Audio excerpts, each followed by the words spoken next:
మీ దగ్గర 10 మినిట్స్ ఉంటే చాలు. ఇన్‌స్టంట్‌గా దోస బ్యాటర్ అయితే ప్రిపేర్ చేసుకొని టేస్టీ దోసలైతే వేసుకోవచ్చు.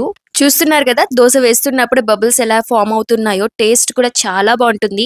ఎప్పుడైనా గానీ మనం దోస పిండి నానబెట్టుకోవడం మర్చిపోయినప్పుడు, లేకపోతే ఇన్‌స్టంట్‌గా దోసలు వేసుకోవాలనుకున్నా గానీ రెసిపీ చాలా యూజ్ అవుతుంది. టేస్ట్ కూడా చాలా బావుంటుంది. మరి ఈ రెసిపీ ఏంటి? ఎలా చేసుకోవాలో చూసేద్దాము. ఫస్ట్ అయితే ఒక బౌల్ తీసుకొని ఒక కప్ ఇడ్లీ రవ్వ యాడ్ చేసుకుంటున్నా. దాని తర్వాత ఒక పావు కప్ అంతా గోధుమ పిండి అయితే యాడ్ చేసుకుంటున్నాను. దాని తర్వాత హాఫ్ కప్ ఏమో సూజీ అంటే ఉప్మా రవ్వ అంటారు కదా! ఆ రవ్వ యాడ్ చేసుకున్నాను. ఇంకిక్కడ ఏంటి అంటే పెరుగు ఒక 2 టేబుల్ స్పూన్ చూస్తున్నారు కదా! ఆ క్వాంటిటీ అయితే యాడ్ చేసుకుంటున్నా అనమాట.